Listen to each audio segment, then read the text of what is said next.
This is Eric from Pack Hacker, and today we're going to be taking a look at the Boundary Supply Rennen EDC case, which I've been testing for the past 2 weeks.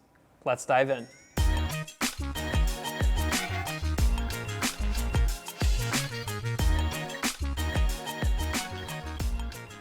So to get things started, I'm just going to move these cables here to the side just to get things going.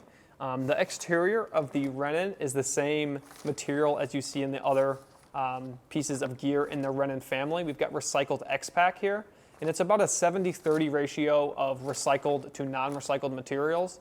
And it feels really durable and have had no issues with getting any punctures or anything like that. As you can see, it still looks pretty new on the exterior. And this is actually also pretty water resistant as well. I ran it under the sink to test it. I mean, this isn't something that you're necessarily going to be taking outside with you in the rain, but if you had to, and it also offers that little bit of extra protection if it's in your bag gets wet. So very happy with the materials here. And this is a YKK water resistant zipper as well, and just works really, really well, I think, for the job it has at hand.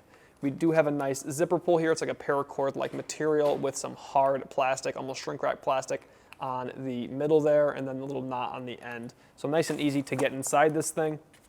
The only other two things on the outside to note are these two little loops here.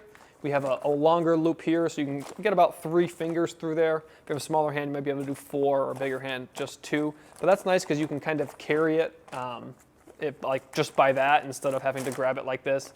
Because if you had a bunch of sharp pencils in here or something like that and you grabbed it, you could poke yourself. This material is pretty thin, so it's nice to be able to grab it like that and also just grab it out of your pack quickly. You could also use a carabiner or a strap to fix this inside your pack. And you could also use, on this side, we have a smaller little loop, which is good for a carabiner as well. But moving on to the interior, there really isn't a ton going on in here. It's just an open space. Right now, I've just got a ton of different pens and pencils in there, because that's mostly what I use this for, actually, is just moving pens and pencils and other small gear. Like I brought these cords so I can show you how those fit in there as well. So I would typically have a couple pens and pencils, some cords, cables, and a power brick in here.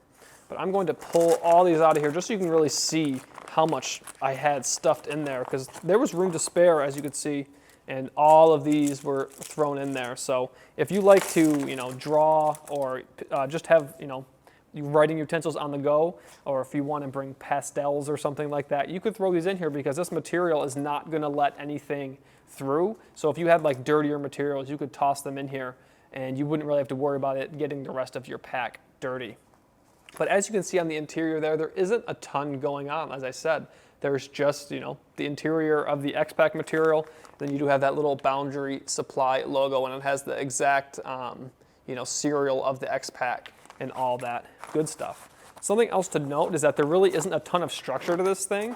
I can just, knock it down and all of the air comes out. But something that I think is important to show you is that it just pops right back into place, which I think is really neat. Obviously there's still some folds and stuff like that, but this thing keeps its shape pretty well. So you can just knock all the air out and it pops right back in, which I think is neat. I don't know what practical purpose it has other than it does look kind of nicer than if it was all just smushed.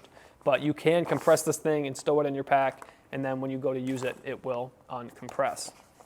But going back into the main compartment, so this is typically how I have my cables rolled. This is the smaller cable, and we've rolled it pretty tightly. But sometimes I'm a little bit unruly with it, and they're a little bit bigger. So about this size here fits nicely.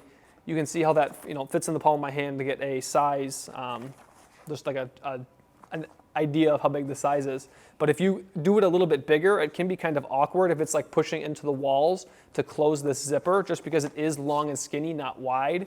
So if you are sometimes like me and you let your cords get a little bit unruly, you may have to rewrap it to get it to fit inside here. And if you have a longer cable that won't fit that way, it's better to do it lengthwise like this. So that way you can just slide it in here and it fits nice lengthwise, and you still have room on this side for another cable, or if you have a power brick or something like that. But something else I think is I want to make known that I had an issue with, and it's no fault of the case, but if you are going to be having a couple different cables in here and also a couple power bricks, put the power bricks on top of the cables, because when you try to get the power bricks out, you're going to have to pull the cables out because it is, like I said, so tall and skinny.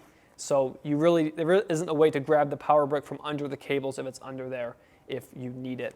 But overall, very happy with this thing. You can stow quite a few cables in here, depending on the size of your cables. If you just have like standard length cables, you could probably fit, you know, about 5 cables in here. If you have longer ones, it'll be less than that. But the zipper is very capable. It's a YKK number 8, I believe. Yep. So you're not going to be popping open or anything like that. Just a very capable little case that you can slide into your day pack or your sling and then just pull out very easily and sit on the counter if you're working or if you're at a coffee shop or something like that. So there you have it, the Boundary Supply Rennen EDC case. Thanks for keeping it here at Pack Hacker, your guide to smarter travel. We'll see you in the next one.